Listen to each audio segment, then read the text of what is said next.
एक छोटे से गांव में श्यामू नाम का एक गरीब आदमी अपनी पत्नी सरला और बेटे छोटू के साथ रहता था।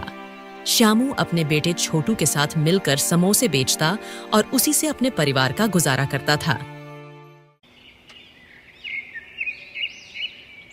अच्छा सरला, तो हम चलते हैं। ठीक है, ध्यान से जाना और अगर साहूकार मिले तो उससे ज्यादा बहस मत करना। हाँ सरला, मैं इस बात का ध्यान रखूंगा।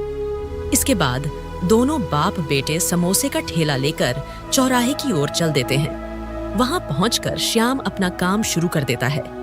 बस थोड़ी और मेहनत, फिर शायद आज की कमाई से गुजारा हो जाए। हे भगवान, आज का दिन अच्छा जाए।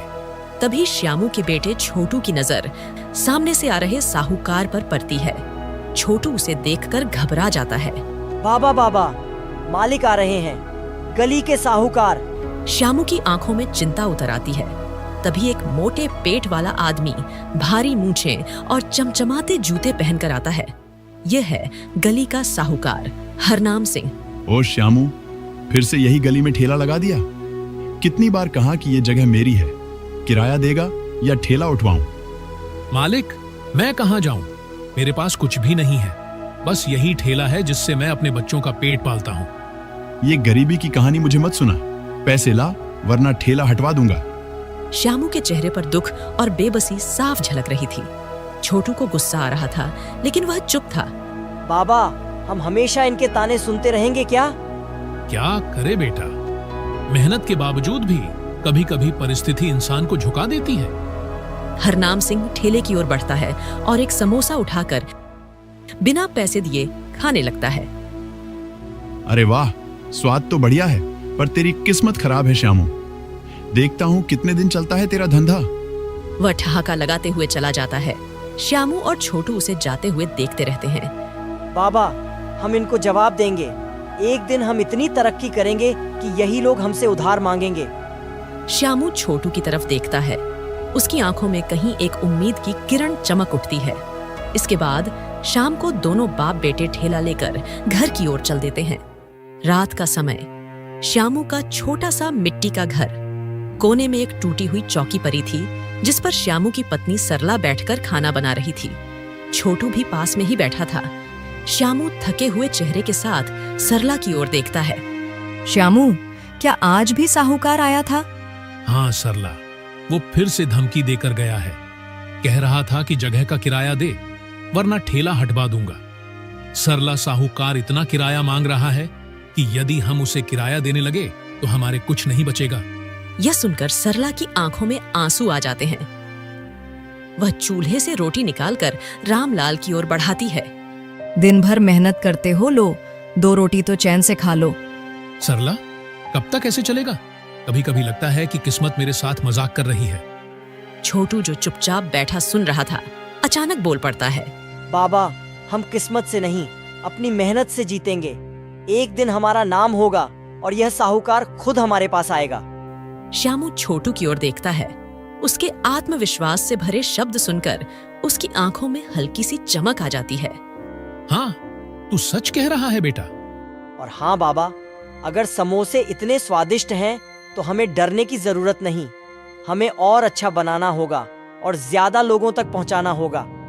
सरला भी छोटू की बात सुनकर सोच में पड़ जाती है।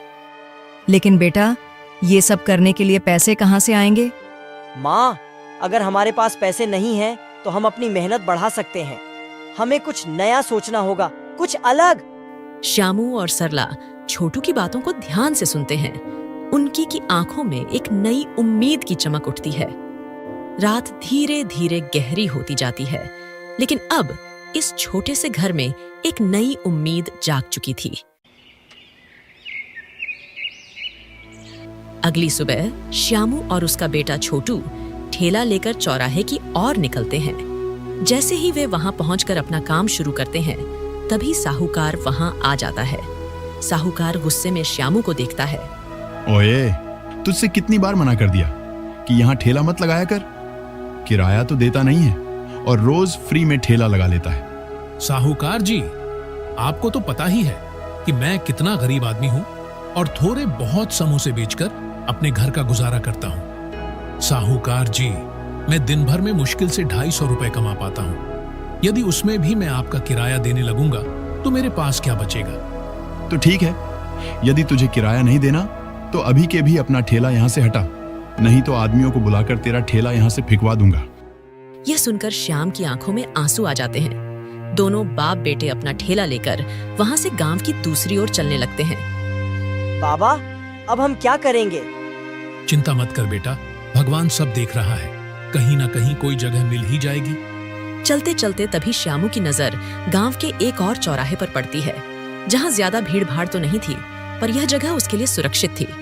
इसके बाद श्यामू अपना ठेला सड़क के पास पैर के नीचे लगा लेता है। चौराहे पर श्यामू का समोसे का ठेला लगा था। हल्की ठंड थी, लेकिन समोसे की गरम गरम खुशबू हवा में घुल रही थी। श्यामू ताजे समोसे निकाल रहा था और छोटू ध्यान से ग्राहकों को देख रहा था। कुछ लोग समोसे खरीद रहे थे, लेकिन बिक्री ज्यादा नहीं हो रही थी। छोटू बेचैनी से इधर उधर देख रहा था। तभी एक अमीर आदमी अपनी बड़ी चमचमाती कार से उतरता है। उसकी आंखों में घमंड झलक रहा था। यह था विजय शंकर, पास के होटल का मालिक। वह इधर उधर देखता है और अपनी घड़ी पर नजर डालता है। ओए समोसे वाले, इधर आ। जी मालिक, कहिए। सुन, आज मेरे होटल में शेफ नहीं आया और कुछ मेहमान आ गए हैं। समोसे बेचते हो ना? मुझे 50 समोसे अभी चाहिए। श्यामू और छोटू हैरान रह जाते हैं। यह पहला मौका था जब किसी बड़े आदमी ने उनसे इतनी बड़ी डील मांगी थी। जी, 50 समोसे? सुनो, याद रखना, अगर समोसे अच्छे नहीं हुए तो एक भी पैसा नहीं दूंगा। रामलाल जल्दी जल्दी समोसे तलने लगता है। छोटू उसकी मदद करता है। जल्दी ही वे दोनों मिलकर समोसे तैयार कर देते हैं। विजय शंकर समोसे का पहला निवाला लेता है। वाह, समोसे तो बहुत स्वादिष्ट है।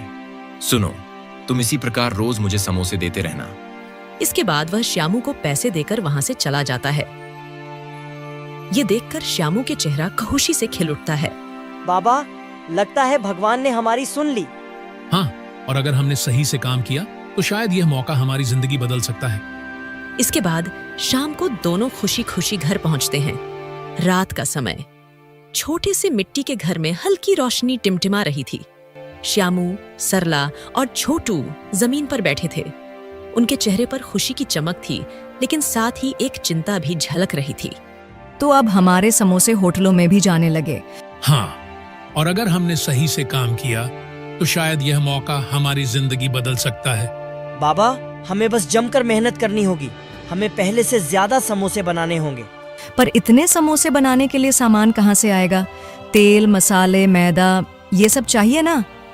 वह बातें कर ही रहे थे कि तभी अचानक तेजी से बारिश शुरू हो जाती है। श्यामू के घर की छत कच्ची होने के कारण ज्यादा देर नहीं टिक पाती और टूटकर गिर जाती है। बारिश की बूंदें तेजी से घर में गिरने लगती हैं। भगवान, ये क्या हो गया? हमारा सारा सामान भीग रहा है। श्यामू, अब क्या होगा? श्यामू कुछ नहीं बोल पाता। आखिर वो इस बारिश में कर ही क्या सकता था। गांव के सभी लोग अपने घर के दरवाजे बंद कर लेते हैं। श्यामू के परिवार को इस बारिश में ही पूरी रात बितानी पड़ रहती है। सुबह को श्यामू अपने घर की छत को ठीक करता है। इसके बाद सरला उससे कहती है, श्यामू, अब क्या होगा? समोसे का सारा सामान भीगकर खराब हो गया। श्यामू गहरी चिंता में पड़ जाता है। तभी उसका बेटा छोटू बोल पड़ता है, बाबा, हमें उधार लेना पड़ेगा। दुकान वाले काका अच्छे आदमी हैं। अगर हम उनसे मदद मांगे तो शायद वे थोड़ा सामान उधार दे दें। अगर उधार लिया और होटल ने समोसे लेने बंद कर दिए तो कर्ज कैसे चुकाएंगे? सरला, हमारे समोसे ही हमारी गारंटी है। मेहनत करेंगे और अच्छा काम करेंगे तो भगवान भी साथ देगा। सरला कुछ नहीं कहती, लेकिन उसकी आंखों में विश्वास झलकने लगता है। श्यामू और छोटू गली के नुक्कड़ पर स्थित एक छोटी किराने की दुकान पर पहुंचते हैं।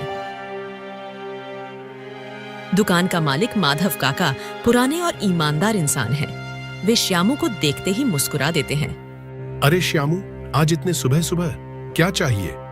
काका, थोड़ी मदद चाहिए थी। मैंने समोसे बेचने का काम शुरू किया और मेरे समोसे होटल में भी जाने लगे, लेकिन कल रात की बारिश से मेरे घर की छत टूट गई और सारा सामान खराब हो गया। काका, कृपया करके अभी थोड़ा सामान उधार दे दो। जैसे ही पैसे आएंगे पहला काम आपका कर्जा चुकाने का करूंगा। माधव काका थोड़ी देर सोचते हैं। छोटू की उत्सुक आंखें उन्हें टकटकी लगाए देख रही थीं। श्यामू, तू ईमानदार आदमी है और मेहनत से डरता नहीं। तुझे उधार देने में मुझे कोई दिक्कत नहीं, पर एक शर्त है। शर्त? बस इतना कि जब तेरा काम चल पड़े तो मेरी दुकान से ही सामान लेना पड़ेगा। यह तो बहुत अच्छी शर्त है काका। आप हमें सामान दीजिए, हम वादा करते हैं कि आपको कभी धोखा नहीं देंगे। माधव काका हंसते हुए सर हिलाते हैं और श्यामू को सामान दे देते हैं। श्यामू काका का धन्यवाद कर और सामान लेकर घर की ओर चल पड़ता है। अगली सुबह चौराहे पर श्यामू के ठेले पर अब पहले से ज्यादा चहल पहल थी। अब श्यामू के ठेले पर अच्छे खासे ग्राहक आने लगे थे। तभी विजय शंकर, होटल का मालिक, समोसा लेने के लिए वहां आता है। वह देखता है कि कई और बड़े ग्राहक भी श्यामू के ठेले से समोसे खरीद रहे थे। विजय शंकर सोचता है, यदि इसी प्रकार इसका काम अच्छा चलता रहा तो एक दिन यह मुझे भी आगे निकल जाएगा, जिस वजह से मेरा होटल बंद हो सकता है। कोई बात नहीं, इसे तो मैं बाद में देख लूंगा। विजय शंकर जल्दी से श्याम से समोसे लेता है और अपने होटल पर पहुंचता है। तभी विजय शंकर के होटल के सामने दो लड़के आते हैं। अरे रमेश, चल कुछ खाते हैं यार, भूख लग रही है। महेश, क्या तूने नहीं सुना? हमारे गांव का श्यामू बहुत अच्छे समोसे बनाता है। चल वहीं चलकर कुछ खाते हैं, और वैसे भी इस होटल पर बहुत महंगाई है। इसके बाद दोनों दोस्त वहां से चले जाते हैं। यह देखकर विजय शंकर गुस्से से भर जाता है। अगर ऐसे ही चलता रहा तो मैं तो एक दिन बर्बाद हो जाऊंगा। मुझे कुछ करना होगा। फिर वह श्यामू के खिलाफ साजिश रचने लगता है। सुनो, आज रात श्यामू के घर जाकर उसका ठेला तोड़ दो। बहुत उछल रहा है। मैं भी देखता हूं कि ये समोसे कैसे बेचता है।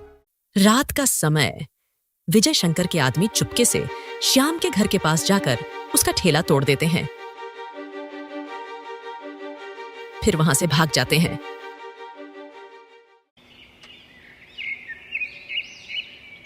अगली सुबह जब श्यामू घर से बाहर आकर अपने ठेले को देखता है तो वह पूरी तरह घबरा जाता है।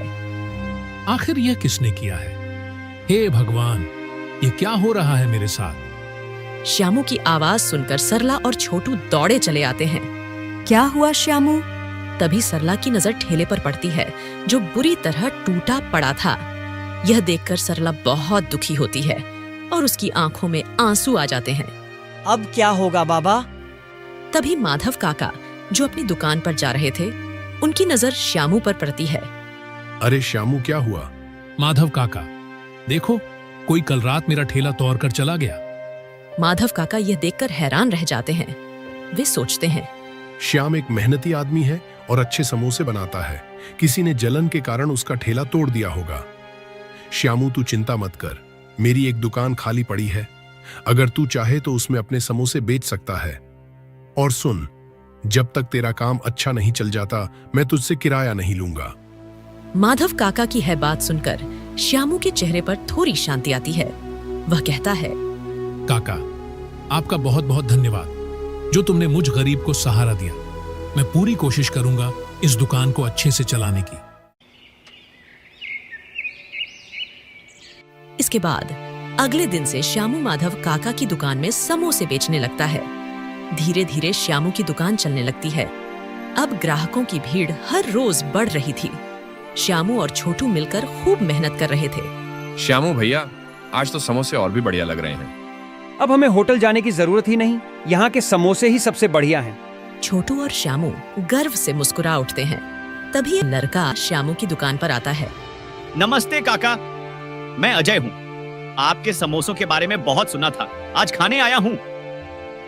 श्यामू मुस्कुराकर प्लेट में समोसे रखता है। अजय पहला निवाला लेता है और उसकी आंखें चमक उठती हैं। अरे वाह, ये समोसे तो सच में लाजवाब हैं। काका, मैं एक रेस्टोरेंट चेन में काम करता हूँ और हम अपने मेन्यू में आपके समोसे जोड़ना चाहते हैं। ये सुनकर श्यामू बहुत खुश होता है और कुछ समोसे अजय को दे देता है। अजय समोसे लेकर रेस्टोरेंट में पहुंचता है। मालिक, ये समोसे खाकर देखिए। रेस्टोरेंट का मालिक गुप्ता समोसे खाकर देखता है। वाह, ये समोसे तो लाजवाब हैं, कहाँ से लाए? साहब, ये समोसे हमारे गांव के श्यामू की दुकान के हैं। अच्छा, तो ठीक है, उससे कहना कि हमें रोज ऐसे ही स्वादिष्ट समोसे चाहिए। अगर ऐसे समोसे हमारे ग्राहक खाएंगे तो हमारा रेस्टोरेंट और अच्छा चलेगा। इसके बाद अजय जल्दी से श्यामू की दुकान पर पहुंचता है और वहां पहुंचकर सारी बात श्यामू को बता देता है। श्यामू और छोटू एक दूसरे की ओर आश्चर्य से देखते हैं। यह उनके लिए एक और बड़ा मौका था। बाबा, अब हमारे समोसे पूरे शहर में बिकेंगे। लेकिन बेटा, इतना बड़ा ऑर्डर पूरा करना आसान नहीं होगा। आप मेहनती हैं काका, और आपकी मेहनत ही आपको आगे बढ़ाएगी। हम आपको हर संभव मदद देंगे। तभी वहां हरनाम सिंह आता है। क्या बात है श्यामू, आजकल तो बड़ा बिजनेस कर रहा है। हाँ मालिक, भगवान की कृपा से सब ठीक चल रहा है। पर एक बात याद रखना, गरीब चाहे जितना ऊपर चला जाए, उसकी औकात वही रहती है। छोटू को गुस्सा आ जाता है, लेकिन श्यामू उसे इशारे से चुप कराता है। मालिक, आदमी की औकात उसकी मेहनत और इज्जत से बनती है, ना कि पैसों से। हरनाम सिंह कोई जवाब नहीं दे पाता और गुस्से में वहां से चला जाता है। श्यामू की आंखों में एक नई उम्मीद जाग उठती है। छोटू के चेहरे पर आत्मविश्वास झलकता है। अब उनका सपना और भी बड़ा होने वाला था। श्यामू माधव काका का भी सारा कर्ज चुका देता है। श्यामू का सफर एक ठेले से शुरू हुआ था, लेकिन अब वह अपनी खुद की दुकान और एक बड़े बिजनेस की ओर बढ़ रहा था। उसकी मेहनत, ईमानदारी और संघर्ष ने उसे सफलता की ओर पहुंचाया।